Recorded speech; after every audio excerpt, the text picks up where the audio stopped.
민수기 27장 1절부터 11절까지 말씀 저희가 묵상합니다.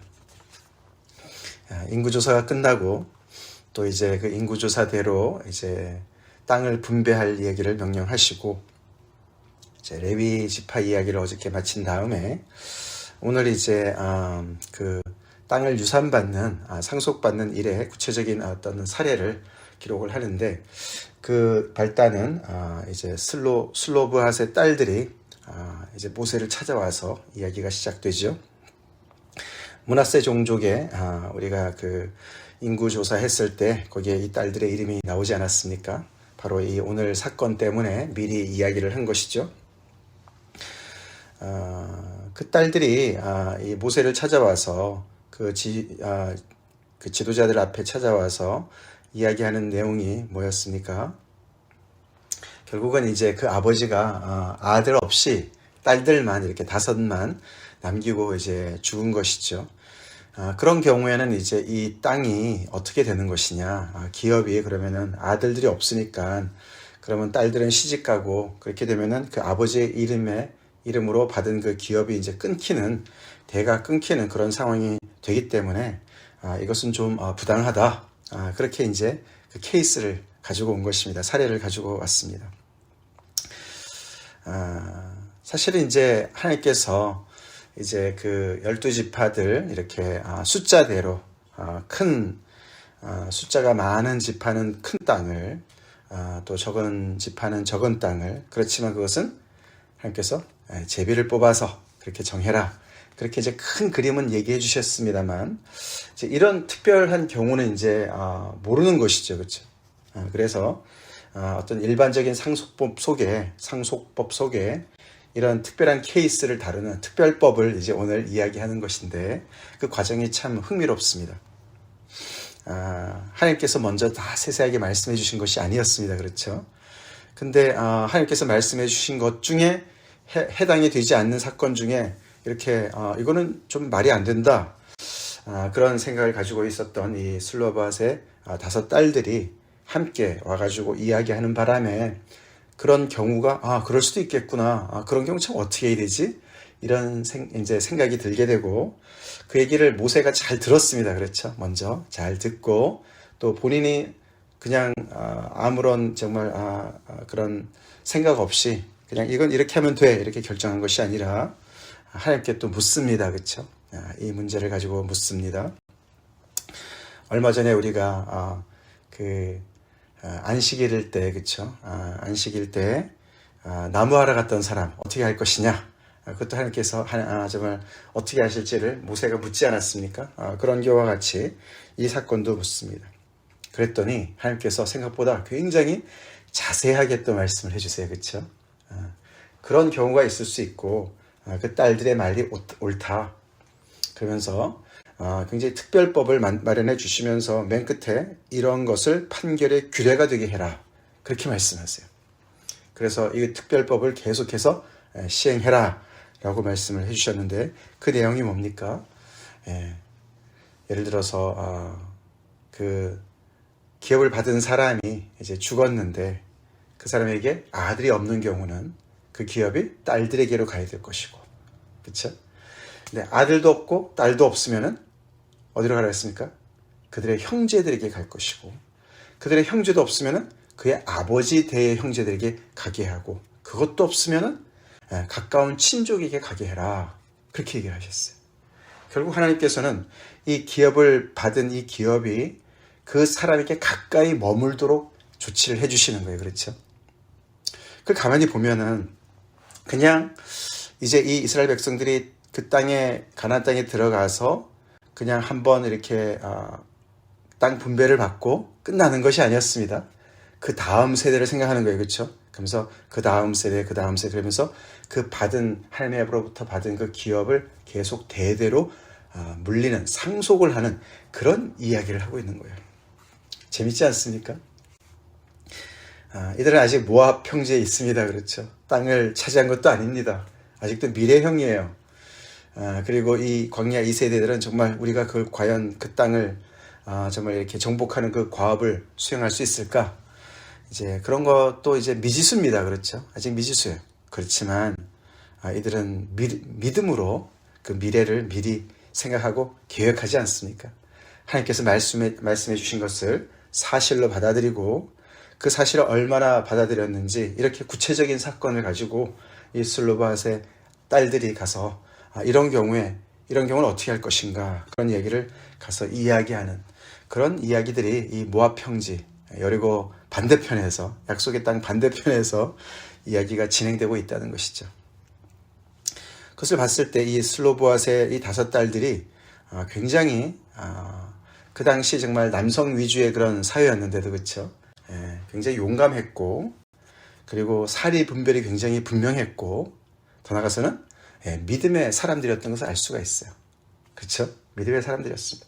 그래서 이 사람들이 이렇게 그것을 발제를 함으로 말미암아 잠잠히 있지 않음으로 말미암아 아니면은 시집가면 다 그만이지 뭐 아버지 이름 그냥 기업으로 물려온 거 뭐 없으면 어때 이렇게 생각하지 않았던 것이죠. 그래서 그 사람들이 그렇게 그것을 말을 이야기함으로 말미암아 어떻게 보면 총대를 매므로 말미암아 그와 비슷한 경우에 있는 사람들이 제대로 그 땅의 기업을 받을 수가 있게 됐겠죠. 그런 면에서 이 사람들이 굉장히 이렇게 정말 개척자의 정신이 있었다라고 볼 수가 있습니다. 그리고 그것이 그때만이 아니라 그 다음 때에도 계속 일어날 수 있는 사건의 그런 경우에 대해서 어떤 그런 사례가 분명한 그런 특별법을 제정할 수 있는 특별한 사례가 되는 그래서 슬로보앗의 딸들이 굉장히 유명한 그런 사건이 된 것이죠. 우리가 이런 말씀을 보면은 몇 가지를 우리가 생각해 볼 수가 있죠. 첫 번째, 약속의 땅을 12지파로 이렇게 12등분 하지 않습니까? 그렇죠? 그렇게 해서 나눠지지 않습니까? 그러면 예를 들어서 이 땅은 뭐 유다지파가 사는 땅. 근데 그렇고 끝나는 게 아니었어요. 그죠? 그러면 그 유대지파 땅, 그 유대지파가 받은 땅 안에서도 유대지파의 종족들이 있지 않습니까? 그죠? 형제들이 다 있어요. 그러면 각각의 그 종족들을 따라서 다 해서 각각이 다 나눠서 그 안에서도 세분화 다 해서 어떤 구체적인 어떤 땅 하나는 한 사람의 이름으로 되는 거예요. 그렇죠? 그래서 그 사람 남자의 그 가장의 이름으로 되어서 그 이름이 계속 그 다음 대에 이거는 누구의 땅이야. 예를 들어서 이 딸들이 오늘 받은 땅은 슬로보앗의 땅이야. 이렇게 되는 것이죠. 슬로보앗의 땅이 되는 거예요. 그래서 그 땅에 무슨 이름을 새기는 건 아니지만 마치 이름을 새긴 것과 같이 그 땅은 그 특정한 땅은 슬로보앗의 땅이 되는 거예요. 그의 딸들도 우리 아버지의 땅이다. 슬로보앗의 땅에 우리가 살고 있다. 그들의 그 다음 후대들도 뭡니까? 우리는 우리의 조상의 슬로보앗의 땅에 우리는 살고 있어. 그래서 계속해서 그 가문으로 그 땅이 그 특정한 땅이 계속 내려가는 것을 볼 수가 있는 것이죠. 그래서 그 특정한 땅과 그 특정한 사람의 이름이 하나가 되는 거예요. 그게 이제 우리가 얘기하는 상속법 아닙니까? 그죠? 상속법. 우리야 뭐 이제 그 상속을 받아도 팔 수도 있고 여러 가지가 있지만, 오늘날의 뭐 상속법도 굉장히 복잡하지요. 그렇지만 이 당시에도 이렇게 그 법을 그렇게 하나님께서 말씀해 주심으로 말미암아 이 약속의 땅의 그 기업이 계속해서 그 가문에 계속 남아서 유지가 되도록 하나님께서 조처를 취해 주십니다. 살다가 팔 수도 있겠지만 희년이 있었습니다. 그렇죠? 희년이 있었고 또 그 사이에 또 다시 이렇게 물를 수도 있겠고 또 고엘이라는 제도를 통해서 그렇죠? 또 가까운 친족이 그 땅을 대신 물러주는 경우도 있고 이런 여러 가지를 통해서 그 하나님께서 주신 그 기업을 그 받은 그 이름을 그대로 그 땅과 함께 계속 대물림을 해서 그것을 영속적으로 계속 지키기를 원하시는 하나님의 마음이 담겨져 있는 것이죠. 하나님의 선물, 영원한 것입니다. 그렇죠? 영원한 것이죠. 우리가 상상을 해볼 때 이런 일들을 이제 이렇게 모세와 제사장 엘레살과 지휘관들과 온 회중 앞에 이들이 나와서 얘기를 하는 거 아닙니까? 그렇죠? 그런 케이스를 얘기하는 거예요. 그럼 각자가 다 듣고 있습니다. 그렇죠? 그 레위인들도 들었을 것 같지 않습니까? 레위인들 좀 이렇게 레위인들이 좀 어떻게 보면 좀 중간에 낀 사람들, 어저께도 봤지만 그죠? 그들은 땅을 기업으로 받지 않는 사람들이에요, 그렇죠? 그래서 이런 이야기를 들으면 야, 저 사람들은 참 좋겠다. 그 어떤 특정한 땅이 그 사람의 이름으로, 가장의 이름으로 계속 대대로 물려지는데 우리는 뭐냐 이런 생각을 할 수가 있었을 것 같아요, 그렇죠? 그래서 생각이 드는 게 그 땅에 이름이 새겨진다. 새긴 건 아니지만 또 하나님께서 지계석 얘기하지 않습니까? 지계석을 옮기는 것은 굉장한 벌이었습니다. 그죠? 엄청난 잘못이었습니다. 그러니까 하나님께서 정해주신 그 땅에 그 어떤 그 이름이 연결되어져서 계속 내려가는 것, 그 땅에 이름이 새겨진 것 같은 이런 것, 그런 걸 하다 보니까 이 이름이 새겨진 데가 이렇게 떠오르죠. 그렇죠? 하나님께서 이 12지파의 이름을 어디다 새기셨습니까? 이 약속의 땅에만 새기지 않으셨어요. 그렇죠? 먼저 어디다 새기셨죠? 대제장의 어깨, 양쪽 어깨에 거기에 호마노 보석에다가 6지파씩 이름을 새기라고 그랬습니다. 그렇죠? 그 다음에 판결 흉패 앞에, 그렇죠? 12보석을 하나님께서 말씀해 주시면서 거기에 12지파의 이름을 각각 새겨 놓으라고 그랬어요. 도장을 파듯이 그렇게 이름을 새겨 놓으라고 말씀을 하셨어요. 그러니까 결국은 이 이스라엘의 12지파의 이름이 이렇게 보석에 새겨지면서 그 새겨진 보석의 이름을 그런 옷을 입고서 이 대제장이 계속해서 하나님 앞에 나오는 거 아닙니까? 그죠? 예배 드릴 때마다 그것을 입고 나오는 것이죠. 다시 말해서 그들의 이름은 대제장의 가슴에 새겨졌을 뿐만 아니라 그것은 하나님의 가슴을 대변하는 건 줄로 믿습니다. 그렇죠? 그래서 그들의 각각의 이름이, 지파의 이름이 하나님에게도 새겨진 것을 볼 수가 있죠. 그렇게 하나님께서 그들의 이름을 기억하시고 또 생명책이라는 말도 있지 않습니까? 그렇죠? 생명의 그 명부가 있습니다. 그래서 그 이름을 하나님께서 기억하시는 거예요. 기억하시고 그것이 계속 내려가도록, 영속적으로 내려가도록 하시는 것이고, 그래서 이 땅에 이름만 새겨지는 게 중요한 게 아니라 하나님의 마음에 새겨진 그 이름이 더 중요한 줄로 믿습니다. 그렇죠?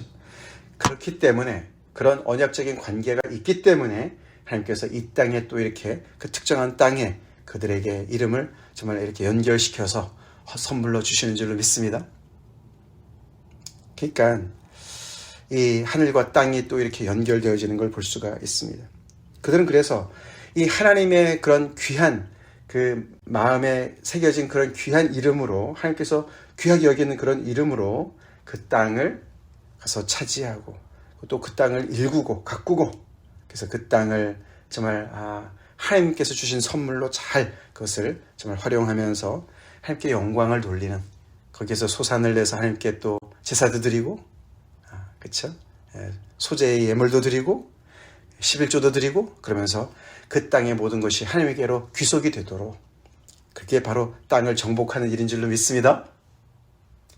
그렇게 정복하기 전에 땅을 다 나누어서 그 땅을 이것이 하나님께서 주신 기업이야. 얼마나 굉장한 동기부여가 됩니까? 그렇죠? 그것을 가서 일궈라. 정복해라. 하나님께서 우리에게도 우리 각자에게도 또 참빛 교회라는 그 이름으로 우리에게도 주신 땅이 있는 줄로 믿습니다. 그것을 정복하라고 얘기하시는 줄로 믿습니다. 하나님의 이름으로 환원시켜서 그것을 정말 그것을 통해서 하나님께 영광을 돌리라고 말씀을 하시는 것을 우리가 꼭 기억해야 되겠습니다. 여기 또 우리가 5절에 모세가 그 사연을 요하게 하려니라. 그 사연, their cases, 그들의 이 특별한 경우, 그것이 이렇게 원문에 큰 글자로 되어 있다 그래요. 다른 것보다 더 큰 글자로. 그만큼 이제 그것이 강조되었다 그러고요. 그러니까 이게 좀 특별한 경우인 거예요. 특별한 경우고, 그렇게 이제 쓴 이유는 또 하나님께서 그것을 또 이렇게 응답하셔서 그들의 말이 옳고 거기서 또 확대 해석해서 이렇게 특별한 판결 규례로까지 가지 않았습니까? 그래서 굉장히 이게 중요한 사건으로 이렇게 기록을 하고 있다는 것입니다. 나중에 우리가 36장에 가보면은 이들의 이야기가 조금 더 발전을 해서 이들이 그러면 결혼하게 되면 어떻게 됩니까? 만약에 이 사람들이 다른 지파의 사람들하고 결혼하게 되면 그 기업은 어떻게 됩니까? 그러면 그 지파로 넘어가는 겁니까? 그런 얘기가 제기가 됩니다. 그럴 수 있잖아요. 그렇죠? 그때 또 하나님께서 말씀해 주세요. 그러면은 그런 경우는 딸들이 기업을 받은 경우는 그 딸들은 그 종족 안에서 결혼을 해라. 다른 지파랑 결혼하지 말아라. 이렇게 또 조처를 취해 줍니다. 그래서 그 땅 받은 기업이 그 정말 지파 내에 가까이에 계속 머물 수 있도록 이야기를 해 주십니다. 그만큼 하나님께서 이 주시는 그 땅의 기업을 잘 그들이 보존하기를 원하시는 거예요. 이런 상속법 속에 특별법을 만드셔서, 그러나 이 모든 상속법은 그들이 하나님과 맺은 언약법, 그죠? 율법, 그 언약을 지킬 때만 가능한 것이었습니다. 그렇죠? 그들이 언약을 무시하고 그 땅에 집착하고 자기들의 그 정말 소유에 집착하는 그런 정말 삶을 살 때 결국 그들은 언약을 어기게 되고 결국은 그 땅까지 다 빼앗기는 그런 정말 미래를 맞이하지 않습니까? 자, 우리의 이름이 새겨져 있다. 글쎄요, 우리가 이 땅에서도 어떤 그 상속을 가지고 있을 수 있지만, 뭐 등기본에 우리의 이름이 들어갈 수도 있겠지만, 제일 중요한 것은 우리의 이름이 생명책에 기록되어져 있느냐. 우리 요한계시록 20장에 나오죠. 생명책에 기록되지 않은 그런 사람들은 다 불못에 던지운다. 그런 말이 나와요. 20장에. 우리 이름이 예수 그리스도의 그 존귀한 이름 때문에 하나님의 생명책에 기록되어져 있는 줄로 믿습니다. 아멘. 그 이름 하나 붙잡고 그 사실을 우리가 붙잡고 이 땅에서도 우리가 감당해야 될, 사명으로 감당해야 될 그 일을 우리가 또 열심히 감당해서 정말 하나님의 영광을 회복하는 그런 일에 우리가 열심을 냅시다. 다 같이 기도하겠습니다. 하나님 감사합니다. 약속의 땅과 관련되어서 이제 상속을 하는 이야기들, 특별히 슬로바앗의 딸들의 사건을 통해서 또 아버지 하나님께서 그 형편에 맞게 하나님께서 또 이렇게 또 아버지 규례를 제정해 주시는 이런 말씀을 저희가 묵상하며 하나님께서 주신 그 선물이 얼마나 정말 아버지 대대로 내려가야 되는, 지켜야 되는 그런 소중한 것인지, 또 아버지께서 그 특별한 땅, 그 한 구역을 그 사람의 이름과 연결시켜서 그렇게 아버지 계속 잘 지키고 내려가라고, 그것을 통해서 하나님께 영광을 돌리라고 말씀해 주시는 그 뜻을 저희가 묵상하며 저에게도 적용합니다. 우리 각자에게 또 우리 교회에게 주신 약속의 땅이 있습니다. 주님, 그 땅을 우리가 회복시켜 하나님께 정말 아버지 드리는 그런 귀한 땅 되게 하여 주시옵소서. 아버지 하나님께서 주신 이 귀한 기업을 아버지 하나님 정말 우리가 말씀을 잘 정말 아버지 언약을 지킴으로 말미암아 이 땅의 모든 아버지 하나님에게 속한 모든 것들을 회복하는 일에 저희가 앞장서게 도와주시고, 또 아버지 우리의 그 이름이 생명책에 기록된 이름으로, 존귀한 이름으로, 하나님의 가슴에 새겨진 이름으로 하나님께서 우리를 그렇게 소중히 여기시는 것을 우리가 기억하고 아버지 하나님만을 섬기는 우리가 되게 하여 주시옵소서. 오늘 하루가 되게 하여 주시옵소서. 예수님 이름 받들어 간절히 기도 올리옵나이다. 아멘.